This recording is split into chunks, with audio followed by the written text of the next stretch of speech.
Neal Battaglia, Saxstation.com. I posted a video here on YouTube of me playing Summertime by George Gershwin on alto saxophone. And kind of the reason I actually did that video is because one of my students in Saxophone Tribe, saxophontribe.com, it's like a group of students I teach remotely because basically feedback is pretty important when you learn how to play music. So with this website, with this program, I can give feedback to people like around the world. So if you don't have a saxophone teacher, like someone who lives locally who's a good teacher, that's maybe an option for you. I've taught people in different countries, different places, time zones, everything. Maybe they don't have someone nearby. Maybe they like how I teach things and break things down. But anyway, so one of my students was learning how to play Summertime, and he sent me a recording, and I thought about it. I've definitely played Summertime before. It's like a standard song, but I hadn't really played it lately. So I was thinking about how I would play it differently compared to his recording. So I just practiced. I really just practiced it for maybe, I don't know, an hour or so that day. Not too long. But then I made a video, and I probably took a couple takes. That sometimes happens on video. Video is kind of like someone's watching you. So it's a little bit, makes you kind of think a little more, like be more aware, which sometimes can mess you up when you're playing. But anyway, so I made this video of Summertime. Now someone else actually came and saw that video, and he was asking me, he said, like, he was playing on alto too, I think. And there's the first part, there's the second part, and then there's a part where it's like, on alto sax you play F sharp and then D and then A. Da-da-da. So basically what happens was he was saying that how he played it sounded different than how I played it. And that's actually not necessarily surprising. Certain note transitions can be a lot harder than other transitions. It's like there's this extra note in between. Sometimes it's called Schmutz. Schmutz is like this German word that means like dirtiness. So basically you have like an in-between note you're not trying to play, and it basically doesn't sound like you want it to, and sometimes it kind of just straight up sounds bad. So like if you go between like A and B, you're moving one finger. There's not really any room for error. But if you're going between B and D, you're moving the octave key, you're putting down 1, 2, 3, 4, 5 more keys on the octave key.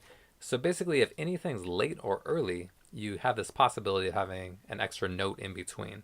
And you actually have a few different possibilities, at least in that case. Between B and C, you can kind of get like a C sharp in there by accident. You can get maybe just a sound that doesn't sound good between C and B. And in this part of Summertime where he was talking about, I think it was probably between the F sharp and the D, because basically you could maybe put this one down first, this one second. Maybe it was the opposite. Maybe it was this one first, that one second. Like they could even be pretty close, but not quite exactly right, and you get something kind of in between that doesn't really sound good. So your fingers affect your sound, your tone. They affect your intonation actually, like how fast or how slow you put them down.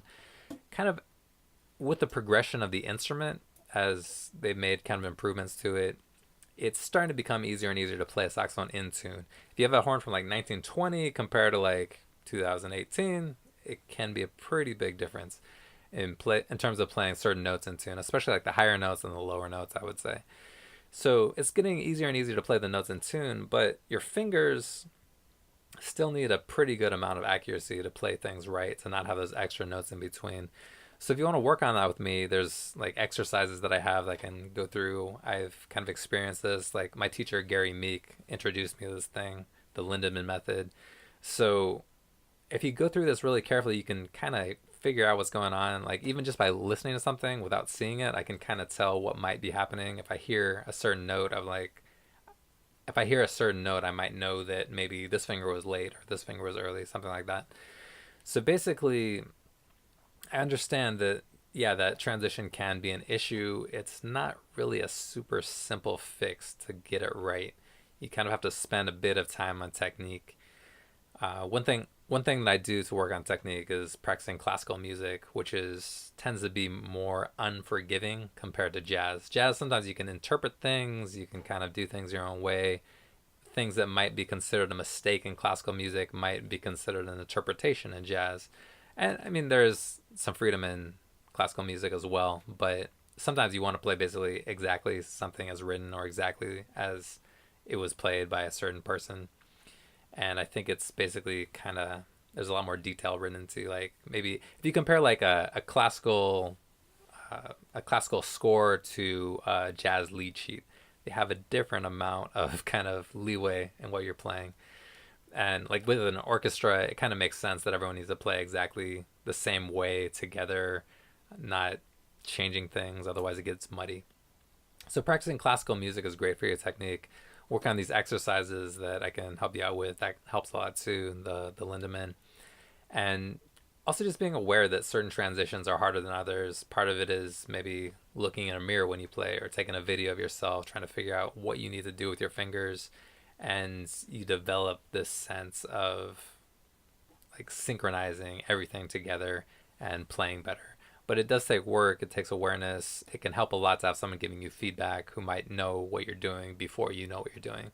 Because on the saxophone, you don't generally watch your fingers as you play. If you're literally like looking at a video or a mirror or something, you can, but you're not doing that all the time.